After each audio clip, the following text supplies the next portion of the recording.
Hello everyone, welcome back to the channel and thank you for joining us again today. What we are about to discuss is one of the most intense, unexpected, and dramatic confrontations to unfold in the open waters of the Gulf of Aden, a region known for trade, conflict, and the constant presence of danger. When 240 Somali pirates, split across multiple fast-moving skiffs and backed by a mothership, attempted to swarm and attack two United States Navy ships, the world watched as an act of desperation collided with some of the most powerful maritime forces on the planet. But what truly happened that day is not just a story about piracy, it is about miscalculation, overwhelming force, split, second strategy, and the fine line between survival and disaster. The waters near Somalia have long been known as a hotspot for piracy. For decades, the collapse of government authority and poverty in the region created a breeding ground for piracy networks. Young men, often with no opportunities for work or stability, were recruited to join armed crews promising money and purpose.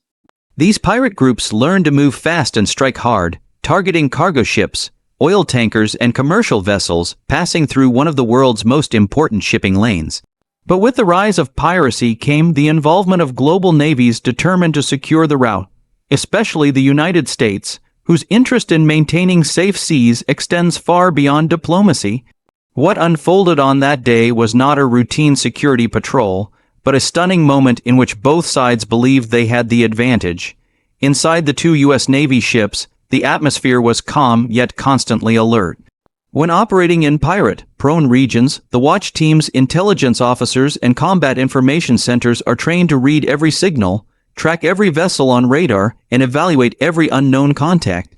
The crews were accustomed to long days of scanning open waters, categorizing distant dots on the horizon, and distinguishing fishermen from potential hostile attackers.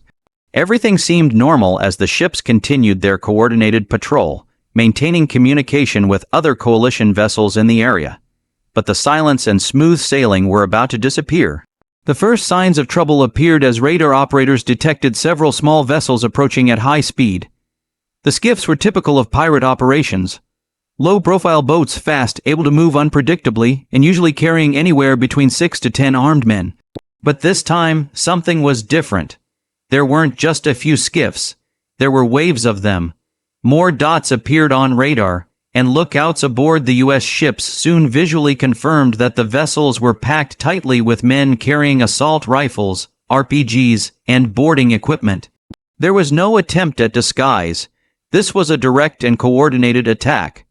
The performance of both U.S. Navy ships during these moments was a testament to years of training, discipline, and command structure. Orders were issued with precision. The ships adjusted course and speed to maintain maximum tactical advantage. The combat teams activated defensive measures. Helicopters were readied on the flight deck, and small arms teams positioned themselves for engagement. Communication channels came alive, not with panic, but with clarity. The crews were prepared for exactly this kind of scenario, although facing 240 attackers at once was highly unusual. Every second mattered, and every decision had consequences. Meanwhile, aboard the pirate vessels, the mood was entirely different. Many of these men believed they could overwhelm the ships through sheer numbers. Some of the pirates had successfully hijacked civilian ships before, earning ransoms that transformed their lives back home.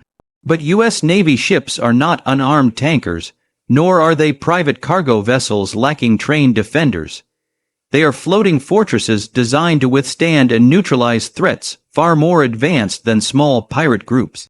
Yet desperation is a powerful motivator, and the pirates pushed forward. The safety systems on the U.S. Navy ships ensured that every engagement followed strict rules.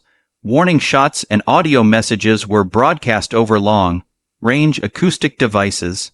Helicopters hovered overhead, sending clear signals to the attackers to stand down. The intention was not to destroy the pirate crews outright, but to prevent bloodshed while maintaining control. However, the pirates ignored every warning and continued closing the distance. RPG were spotted being raised. The situation escalated instantly.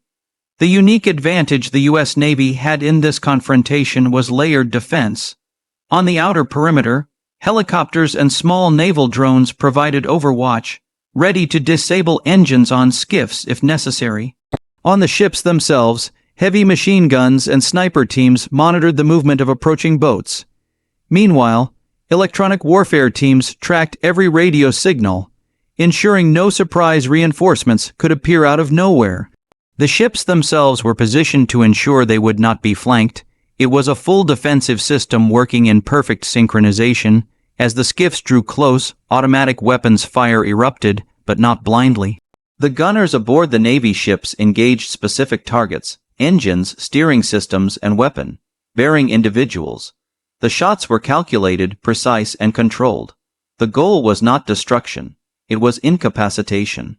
Skiffs began to falter, some spinning out of control, others coming to a halt. Pirates jumped into the water in panic, realizing that their assault was collapsing faster than it had begun. The price of confronting a disciplined military force became clear as the attack dissolved. Pirates who had once believed in glory or ransom now found themselves in the water, clinging to broken boats, calling for rescue. The United States Navy, committed to international maritime law and humanitarian responsibility, began recovery operations.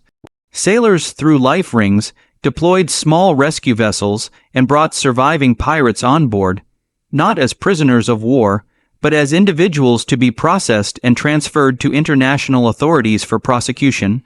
The shift from combat to rescue happened seamlessly, and that transition demonstrated not only power, but restraint. The conclusion of this event sent shockwaves through pirate networks across Somalia. Word spread quickly. The myth of overwhelming the U.S. Navy through large numbers was shattered. While piracy did not disappear, the lesson was permanently etched into the minds of those planning future attacks. The sea is not just a place of opportunity. It is a domain where power, discipline, and strategy rule. The United States Navy continues to patrol those waters, ensuring that trade routes remain open and international shipping remains protected. But the deeper story here is about the human element. Many of the pirates were not driven purely by violence, but by poverty and lack of opportunities. The United States, along with humanitarian and international organizations, has since invested in anti-piracy efforts that include not just military deterrence, but programs aimed at stabilizing communities and providing new paths for economic survival. Conflict at sea often reflects struggles on land, yet the lesson remains clear.